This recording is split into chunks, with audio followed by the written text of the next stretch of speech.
Welcome back to the Gossip Room, where we don't sip tea, we spill it with gasoline. And today, Arnold Schwarzenegger didn't just show up on The View. He flipped the table, torched the script, and left the building smoldering. The hosts thought they were getting a Hollywood sweetheart with a few muscle jokes and an Austrian accent. What they got? A full-blown truth missile in a leather jacket. Arnold walked in all smiles, a living American dream, and made it very clear. This country gave him everything. He landed here at 21 with nothing but biceps and ambition. No connections, no cash, just pure grit. And what did he do with it? Built an empire. Bodybuilding champion, movie star, governor. And still managed to stay more grounded than half the people sipping soy lattes in Beverly Hills. I'm so proud and happy that I was embraced by the American people like that. I mean, imagine I came over here with the age of 21, with absolutely nothing. And then to create a career like that. I mean, in no other country in the world could you do that. Yeah. Every single thing, if it's my bodybuilding career, if it's my acting career, becoming governor, the beautiful family that I've created, all of this is because of America. But that was just his warm-up. Because then he hit them with the kicker. A full-throated love letter to America, yes, but also a scathing reality check for anyone trying to rewrite the immigration narrative. Arnold didn't tiptoe. He didn't pander. He came with facts and fire. He reminded everyone that legal immigration matters, that respecting the law isn't optional. That coming to America is like being invited into someone's home. And when you're a guest, you don't throw mud on the carpet and demand room service. You keep it clean. You act right. You give back. The room, stone cold silent. Immigrants in America.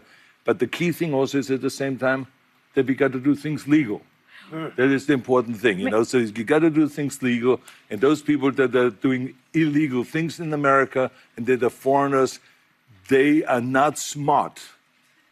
Sunny Hostin tried to jump in with the usual lines. Crime stats, cherry-picked numbers, the classic, but citizens do worse routine. But Arnold wasn't biting. He didn't show up to debate percentages. He showed up to remind everyone that being here without permission is already crossing the line. It's not about who commits more crimes. It's about the fact that entering illegally is already a problem. Then he dropped the line that turned heads across the internet. When you come to America, you come as a guest, so act like one. You could almost hear the panel's eyebrows lifting into orbit. When you come to America, you're a guest. And you have to behave like a guest. Like when I go to someone's house and I'm a guest, then I will do everything I can to keep things clean and to make my bed and to do everything that is the right thing to do rather than committing a crime or being abusive or something like that. Arnold wasn't done. He took aim at the idea that America owes something to everyone who shows up. In his words, it's not about what you get from this country. It's about what you give. Volunteer, build, work, serve. Make your community better. Don't just take, contribute. And in case you thought he was pulling punches, think again. He brought stats too. Over 56,000 non-citizen arrests for serious crimes in 1 year. 250,000 charges in Texas alone. But sure, let's pretend this is all about hugs and unity. Then you have to think about, okay, if I get all of those things from America, then I have to give something back. You have a responsibility as an immigrant to give back to America and to pay back to America and to go and do something for your community for no money whatsoever. Give something back. Then came the Gavin Newsom moment. And oh, it was brutal. Asked how he'd handle California's chaos today, Arnold didn't hold back. He said real leaders work together. Local, state, federal, all hands on deck. Not stunt politics, not protest pandering. Not viral moments. Leadership, not lip service. He didn't say Newsom's name. He didn't have to. The shade was so thick you could cut it with a chainsaw. And just when the panel tried to steer the conversation to safety, in came the National Guard topic.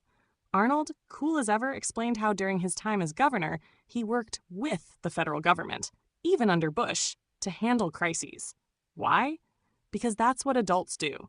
You don't fan the flames, then act shocked when the house is on fire. Whoopi looked like someone had unplugged her mic.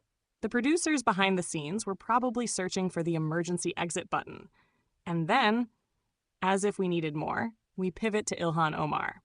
Now, Arnold didn't name names, but Ben Shapiro gladly stepped in with the receipts.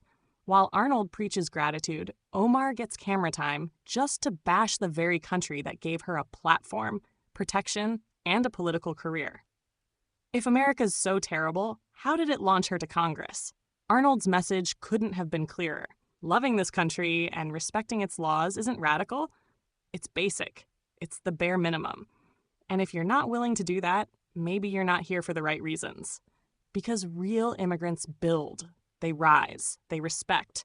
They don't come to tear down the house. They come to make it stronger. And now it's your turn. What do you think? Did Arnold drop a long overdue truth bomb? Or did he just expose everything The View didn't want us to hear? If you're tired of the sugar-coated nonsense and live for real talk, hit that like button, subscribe, and drop your thoughts in the comments below.